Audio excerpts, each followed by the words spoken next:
This episode is sponsored by Trauma Therapist Network.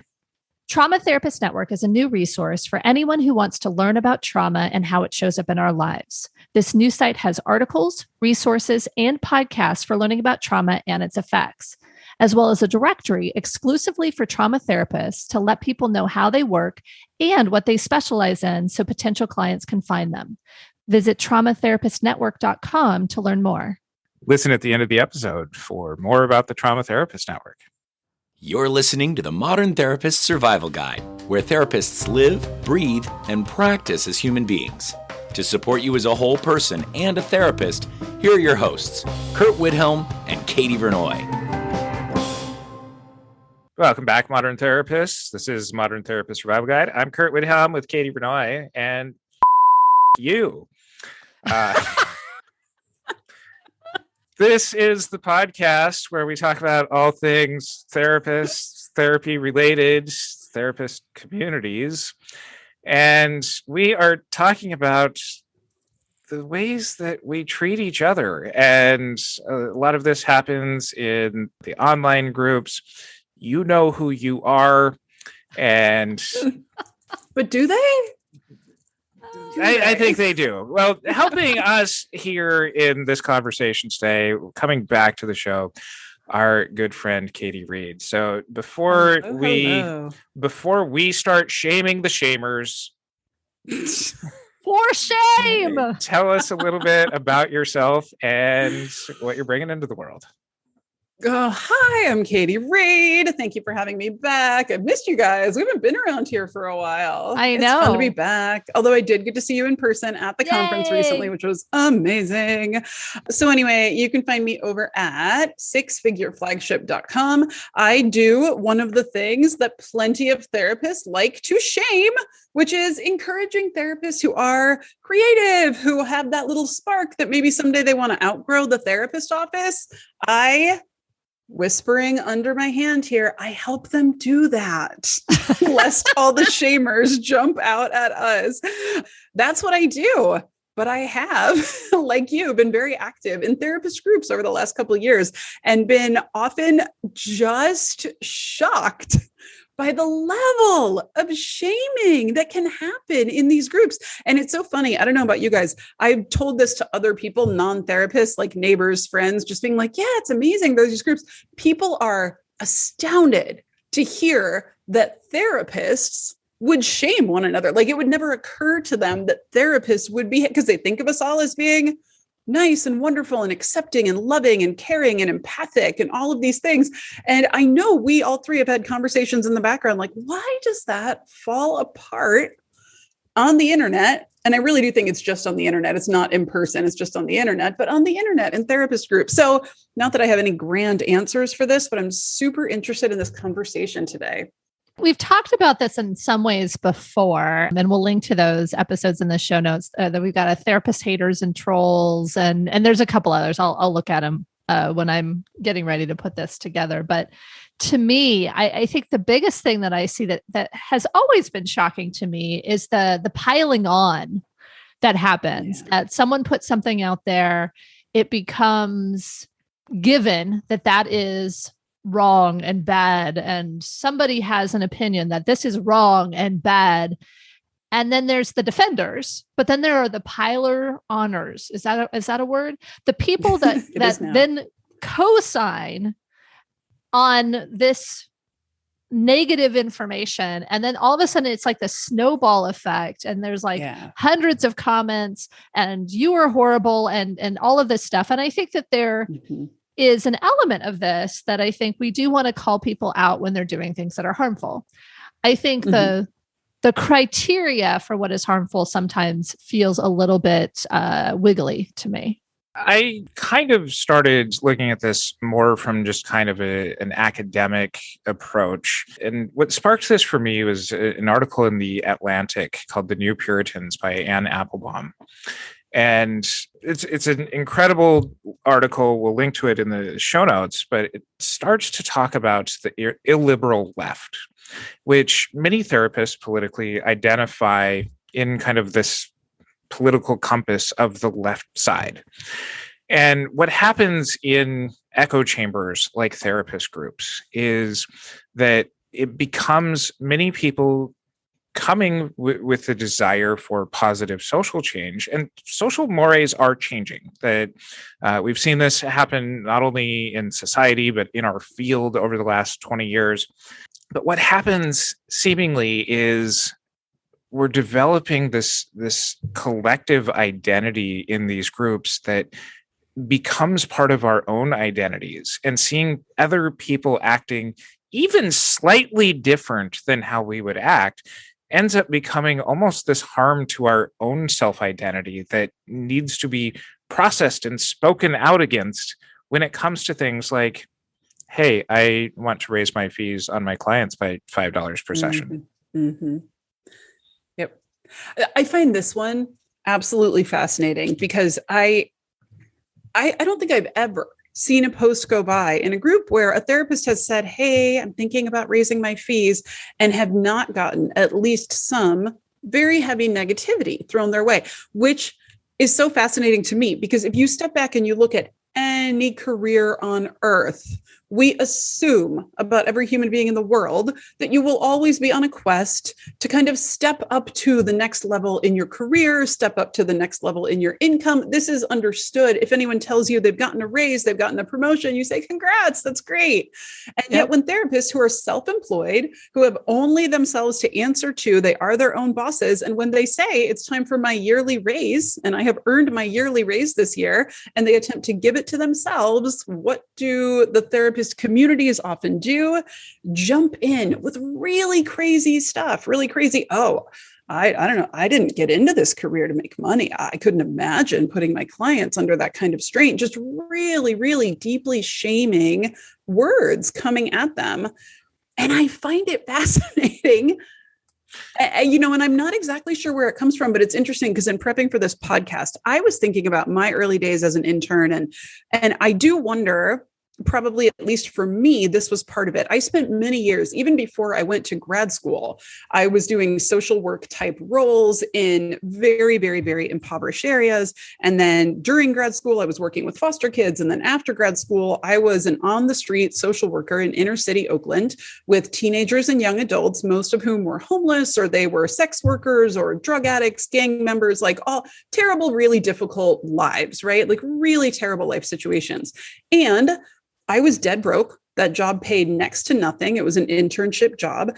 And in a way, coming home to my crappy apartment where people got mugged right outside in broad daylight and eating my ramen noodles because that was all I could afford, I didn't have to feel so guilty going into work the next day, because my life was certainly better than my clients' lives were at that time, but it was still rough. Like things were still rough at my end. And I wonder if, I remember at the time, I would say to people, this is the hardest work you can imagine doing, but if you can do it, you just have to do it, because these people just need the help and they need the support and they need people on the street. And I had this very grand idea of what it was to be an on the street social worker doing that kind of work and staying poor for it.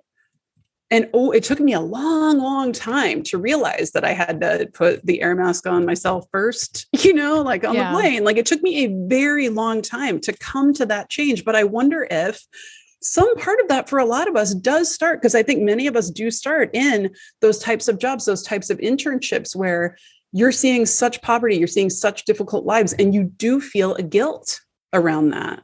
Well, even in your story here, part of what I'm hearing is you led that off with, this is unique to therapists. So you're already framing this as part of therapist identity means that you have to do these certain things. Look at the shame that we put on people who go straight from grad school into like private practice. Like they are bypassing part of that identity. And, the echoes of the criticisms is, well, that's such a privileged place to come from that you didn't have to go through this with all of these other clients. And a big part of that is in this identity becomes this thing called socially prescribed perfectionism, that you must do this because what you're doing reflects on me. And in combination with socially prescribed perfectionism comes this self-imposed perfectionism that I must act this way. Yeah. And if other people whose identities reflects on the same way as mine, and that's not how I see myself doing, I have to deal with that internal conflict. And it's much easier to tear you down than it is for me to wrestle with, all right, you do you and I'll do me, and we'll both potentially help out the people that we're best suited to help out with. That's so interesting. And it's so true. And I wonder, it's so like, I'm thinking about the people who I did know from grad school who came from different backgrounds, who did go straight into private practice and whatnot. And you do wonder, do they feel any of that guilt? Do they carry any of that with them? Does that bounce off of them? That they're like, what? I was doing exactly what you just said, Curt, like what I was meant to do. I was helping the people I was meant to help. This is where I'm well suited. It's just interesting. Well, and it's something where this idea of perfectionism, what resonated for me was this, it's very thinly defined. And not only have I heard the negative backlash around charging a high fee, and I don't know necessarily that I've seen a lot of the negative feedback with I'm raising my fee by $5 next year, but it's anybody that has a premium fee gets roasted. And anyone that talks about charging very little or being on insurance panels also gets roasted because you're undervaluing the profession. You're making it harder for me to make money. And so there's this really fine line of what's acceptable. And so this perfectionism around, I can't make too much, but I also can't charge too little. It feels very crazy making. And I think this notion of we're trying to validate our own identity through making everyone else be like us or like what the collective has decided is okay, feels kind of scary. And the extension of this goes beyond just, the parent comments in some of these groups, that there becomes almost this effort to cancel people across multiple posts. That there seems to be so little room for error, and especially in, like I said, social mores changing of, a lot of the things that I see is, not doing the emotional work or not doing the education work for other therapists who are potentially asking questions around things like critical race theory and involving, wonderment about communities that they might not have experience with. That while there is validity on both sides, is I've seen some of this extension go across, bringing up these kinds of arguments across separate posts, across separate days, weeks, even months, that is efforts towards this cancel culture-esque type thing that serves to only make this problem even worse by creating even stronger echo chambers of we're only going to listen to people who think exactly like us. And what ends up happening is we get these factions of, well, here's the group of like-minded people who sit over here, and here's the group of like-minded people who sit over here, and here's the people who are okay with microwaving fish in the office, and they're okay in their own corner.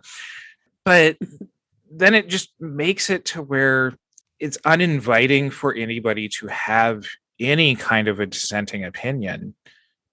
Because, and this is particular to the internet groups that you brought up here at the beginning, Katie, internet culture is very, very low context, and therapists are very, very high context people. This is a sociological phenomenon that high context is understanding people, where they're coming from. We spend years studying how to get the high context of our clients, and we're used to communicating with people in this very, very high context sort of way.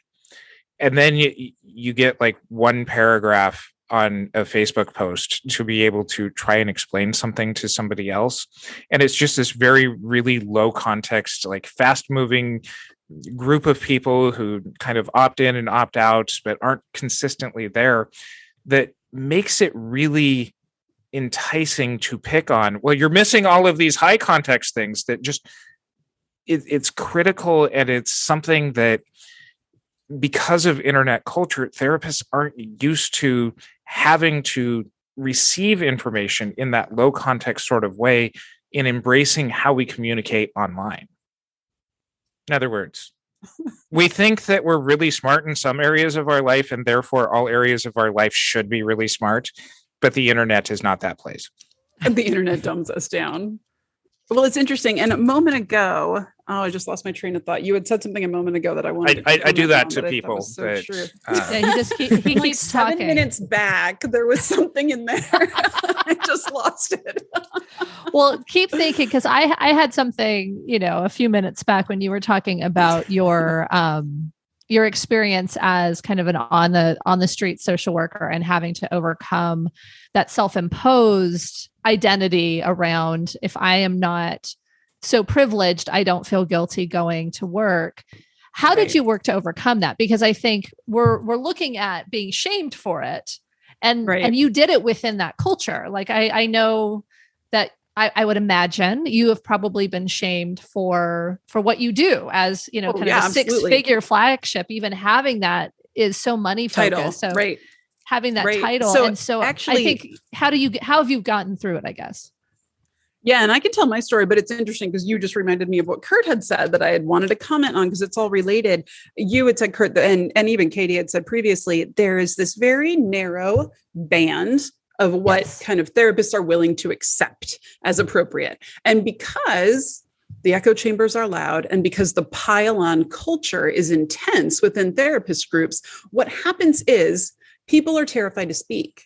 And so we end up with very, very milquetoast messaging that doesn't challenge, that doesn't potentially disagree. We end up with people who only want to message in ways that they will not be attacked for. Because as we all know, it's very painful and scary if someone's coming at you online, some stranger online, and other people are piling on. And everyone would love to avoid ever having that situation. So we dial down what is true, what is authentic, what is important. We dial it down into what we hope will fit this narrow little band of appropriateness. And it's interesting, like you asked for me, it took me years and years. I mean, we eventually moved, my husband and I, to a different town. I opened up a small private practice. And it's funny, I was one of those therapists, and I was in California where therapy rates are high, but I was the person where I was charging $90 an hour. And I was the person who said it like this. When a new client came in or called me and said, "What's your fee?" I went, "Well, it's 90, but I can slide. What do you need? I mean, I can do whatever you need. I get whatever you need. Like that was me all the time because again, I was still carrying this guilt about even charging that much and feeling like, well, I couldn't even afford to go see me for therapy. So how can I think somebody else is? I was very much in my client's pockets. And what was really interesting was I had been in this office for a while. I rented my time. Other people came in and out, and there were several interns in the office, all supervised by this one supervisor. And I was speaking with one of the interns when we were crossing paths one day. And at this point, I had been a licensed therapist for years. I had worked my way through community mental health up to being a program director. I had taught grad school. I had done all these things. And I was still charging this low rate because of my own internal money issues. And this intern, I don't know how we got on the subject, but she said, "Oh yeah, our supervisor." Now she was still in grad school. This is a person in her first year of grad school, an intern seeing clients. And she said, "Well, our supervisor won't let us start any lower than 125 as our hourly rate. We're not allowed to slide under that. They were private pay, 125 for the interns." And my mind was blown that here I was with years of experience behind me, years of training behind me. And it really in that moment hit me. I was like, I am doing this wrong. I am absolutely doing this wrong. And I need to start working on this.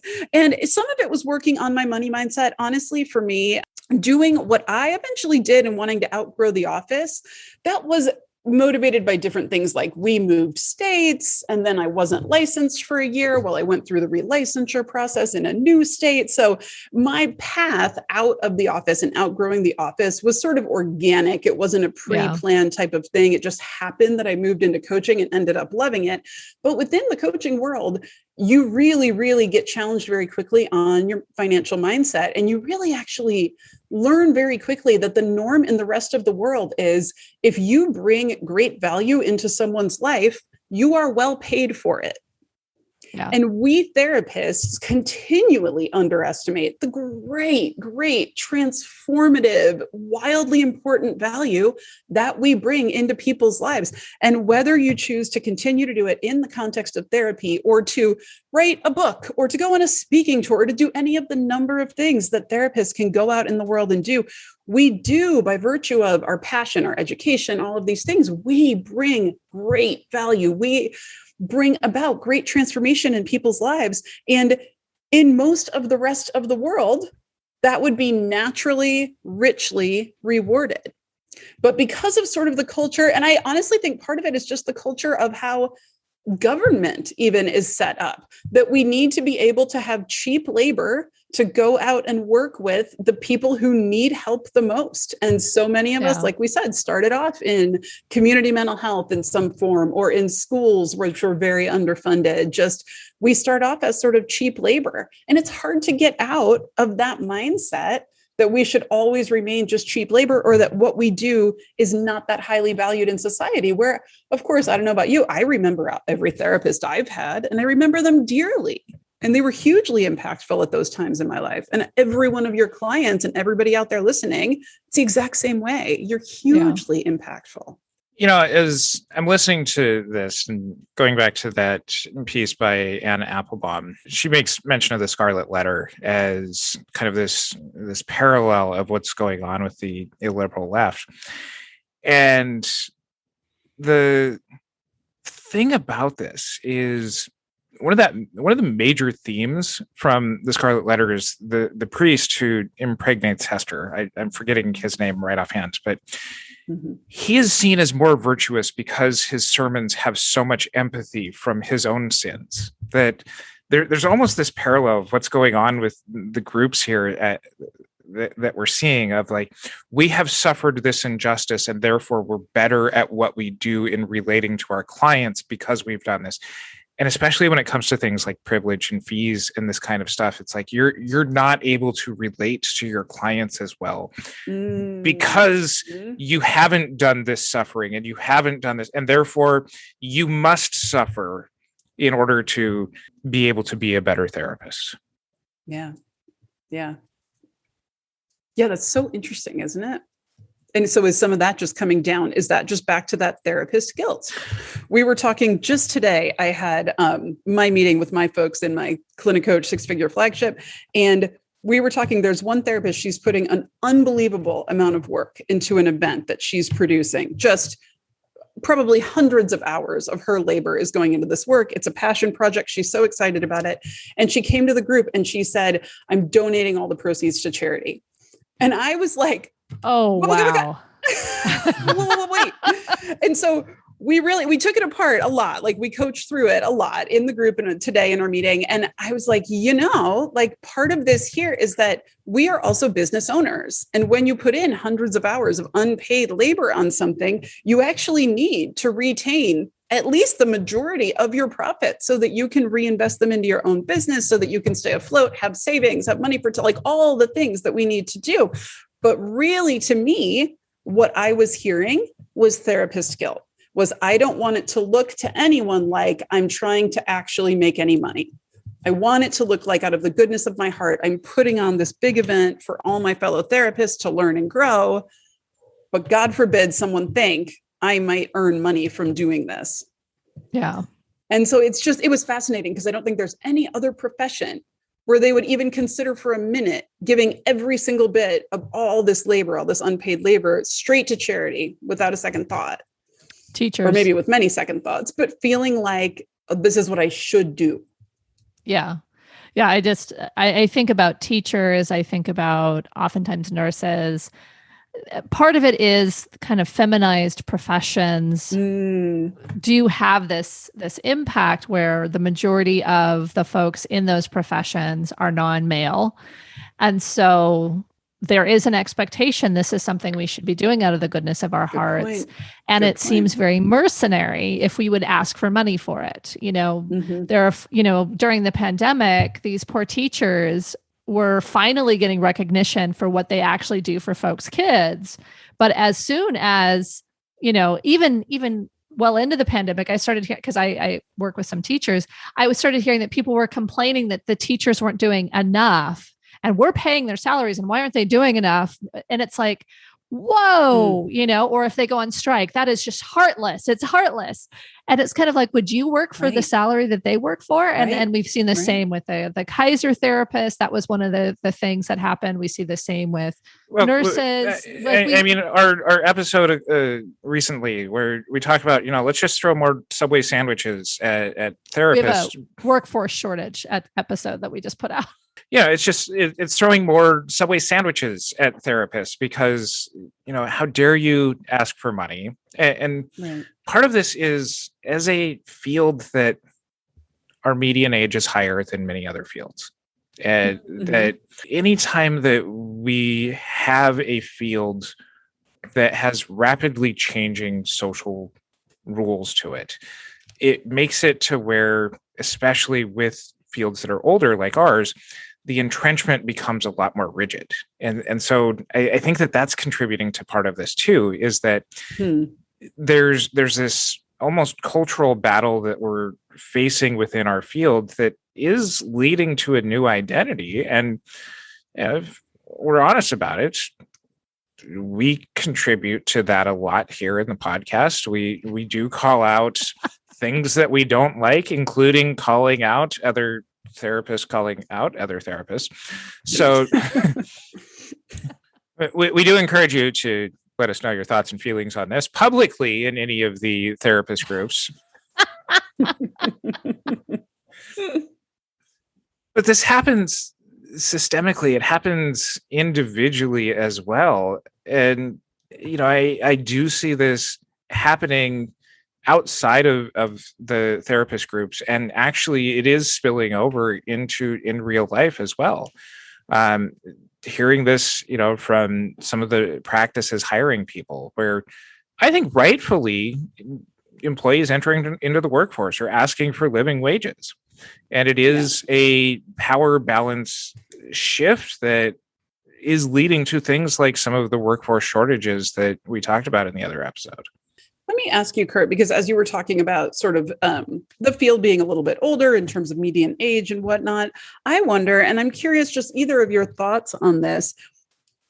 Do you feel like, so let's say you are whatever age you are really, but you're a therapist, you've kind of become acclimated to the $50K a year therapist average median income. You've kind of surrendered yourself to the fact that you have a very hard job that you can't talk to anyone about, that you are bound by ethics and confidentiality, that you don't get to come home and vent about your day. You have to keep a lot of things bottled up. And at the same time, you're probably worried every month that if you have a $400 car bill this month, it's going to throw you over the edge. You're not going to have a cushion for that. And then you go into a therapist group and you see somebody who says, I charge $200 an hour in my area and I'm doing great and everything's fine. Do you think part of this backlash is just that feeling of threat that you can't do that, or that you haven't chosen that, or that you haven't gone to do whatever it is you need to do internally, whatever that sort of money work is that you need to do to actually start charging closer to your worth as an experienced person in the field? Absolutely. 100% think that a lot of where we socially prescribe other therapists to be comes from our own anecdotal histories and our inabilities to deal with our own crap when it comes to our relationships to money, our relationships to our professional identities. This even happens in things that I see, like in law and ethics workshops that I teach, that it's not even just about money thing, but just how much we distance ourselves from other people who make mistakes. If somebody's name shows up in the spider pages, the disciplinary actions, how quick we are to just like unfriend them or take them off of our LinkedIn connections, even if it's something that might point closer to us. You see this in things like people who admit to not being caught up on their notes, and just kind of the furthering away. These are ethical and legal responsibilities that we have in our profession. And as compassionate people, we tend to have very little compassion for the other people in our profession when they don't do the same kinds of steps that we think that we should be doing or have been doing all along ourselves. So you're really saying jealousy, guilt, and shame. Yes. Because I think of like the especially I think with the environment around you, Katie, which is like the 6-figure flagship. It's people outgrowing the office. It's that kind of notion of very successful. You know, I'm going to make a lot of money. I'm going to live a life. And you don't argue that comes easily. I saw your post on kind of hustle seasons. And so I appreciate that. But I think that there's this notion that you can work really hard, create something that's more sustainable, and make a lot of money. And I think there's a jealousy there, either of the energy that you personally have. I know I'm jealous of your energy.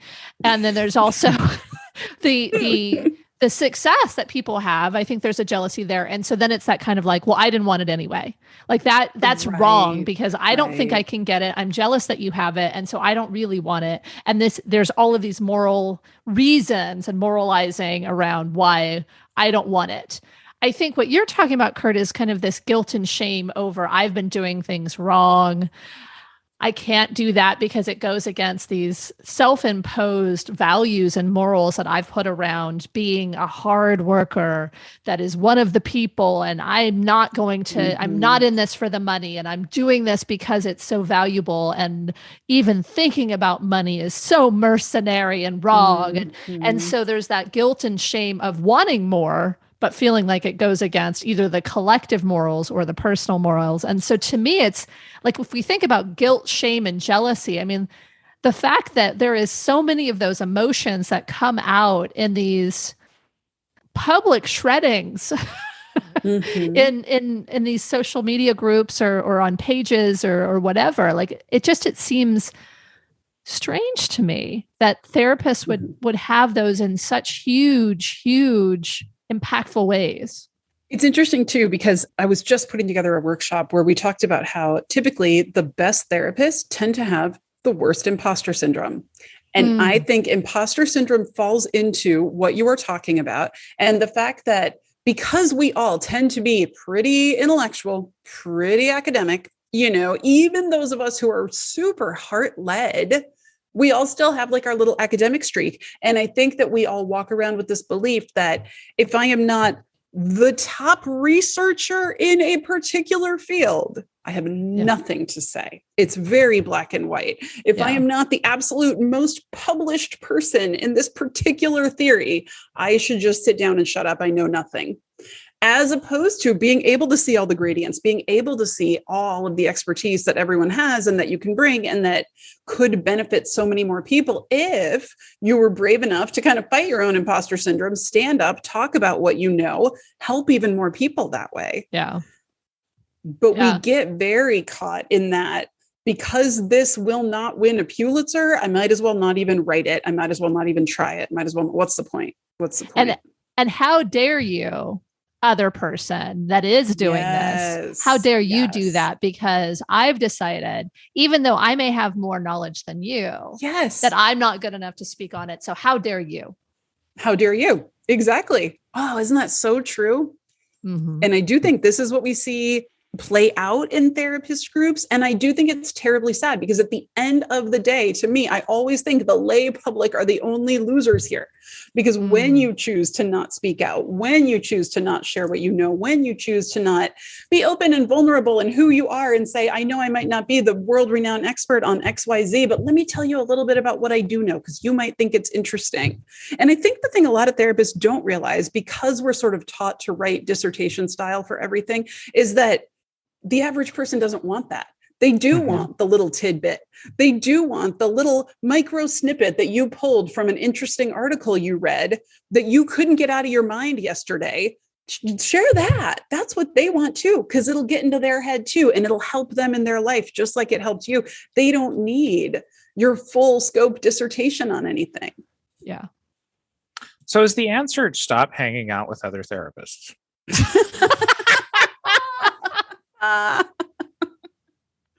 I don't know. Let's vote. Should we go around and vote?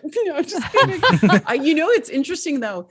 I definitely think It's something that we talk about in our group, is that we talk about how when I first started doing the most basic stuff, offering like copywriting for therapists, offering basic marketing for therapists in this tiny little way, like putting a post on Facebook, hey, need help with your copywriting? These tiny little ways. Yeah. I had rude people. I had critics. I had people I know going, well, that's never going to go anywhere. What are you even doing? Why are you doing that? And so I just warn all my students, like anytime you are going against the grain a little bit, breaking the mold a little bit of what it means to be a helping professional, because what I believe at the end of the day is what you call it doesn't matter as much as what you're actually doing. Are you out there helping people in some form? Is your internal calling to be out there helping people in some form? Great. Are you doing it? If you are, and if you feel good and authentic and you know that you are living out your calling, that you are truly helping people in some form, does it matter if you call it therapy today and maybe tomorrow it's consulting and you have consulting clients, and maybe the next day you build an online course where you help people, and maybe you go speak at a school the next day? Does it matter what form it's in that you're helping people, as long as you are authentically helping people, what you are called to do? Does the name matter? So you can hang out with the therapists like that, Curt. I hear you saying that hanging out with therapists who have that broader perspective, that aren't so tied into the Puritan culture, is probably helpful for folks that are really are pushing against the grain in some way. And I resonate with that, because I think that's why we found each other. That's what you've done, right? Yeah. And well, so and that's I think what you guys have been doing. We've been trying, we don't avoid the purity culture. We just try to push back against it. But I think it's something where when you're really trying to step out and help people in a bigger way, it is important that you find the right people to spend time with, because you can get tamped down by purity culture. You can. Well, and I should say this, like for a lot of us, I know for me, I think it is important for therapists to do money work on ourselves. Go read the self-help books. Go, sign up with Tiffany McClain. Go do your own research. Go do it. Exactly. I think it's important to do that. And I think it's important to hang out with people who get it and have done it. And I think for all of us too, there is a way that you can feel good about what you charge and feel good about what you give back. And that is going to be different for everyone, whether it's that you do a couple free or cheap sessions every single week, or you give a certain amount to charity every year, like whatever that looks like for you, you can still set this up in a way where you're not going to feel like a greedy bastard for earning a good living, where you still know that you are. I mean, for me, when I started outgrowing the office, honestly, my entire motivation was security. My husband worked at a large multinational corporation that was doing layoffs, rolling layoffs every single month. And every single month, it felt like we were going to be any minute we were going to be homeless because he was going to get laid off. And that was the bread and butter of the family. And what then? And all I really wanted was some security. And so that drove me. And I was, like I said, we had moved states. And so I didn't have a license in my new state. I couldn't just go open a therapy office. It drove me to get creative and do something else.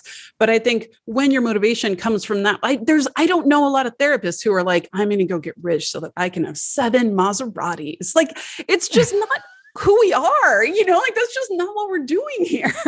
Well, we do have to end here, but I think we also, if there is a therapist that wants to get rich to get 7 Maseratis, go for it. If you want 7 Maseratis, go for it. Do it. So before we close up, where can people find you? Sixfigureflagship.com is the main program that we run right now. It's an application only program for mental health therapists who do want to outgrow the office. That is the best place to find me. And otherwise, I'll just be kind of hanging out with you guys. I love it. Always invited. We'll include a link to Katie's website in our show notes. You can find those over at mtsgpodcast.com. And follow us on our social media. Join our Facebook group, the Modern Therapist Group, or we will shame you. We actually have a really good group that seems to. No, I said we'll shame them for not joining it. If they don't, we'll find them. So we will post those links. And until next time, I'm Curt Widhalm with Katie Vernoy and Katie Reed. Thanks again to our sponsor, Trauma Therapist Network. If you've ever looked for a trauma therapist, you know it can be hard to discern who knows what and whether or not they're the right fit for you. There's so many types of trauma and so many different ways to heal. That's why Laura Reagan, LCSWC, created Trauma Therapist Network. Trauma Therapist Network therapist profiles include the types of trauma specialized in, population served, and therapy methods used, making it easier for potential clients to find the right therapist who can help them. The network is more than a directory, though. It's a community. All members are invited to attend community meetings to connect, consult, and network with colleagues around the country. Join the growing community of trauma therapists and get 20% off your first month using the promo code MTSG20 at traumatherapistnetwork.com. Once again, that's capital MTSG, the number 20 at traumatherapistnetwork.com. Thank you for listening to the Modern Therapist Survival Guide. Learn more about who we are and what we do at mtsgpodcast.com. You can also join us on Facebook and Twitter. And please don't forget to subscribe so you don't miss any of our episodes.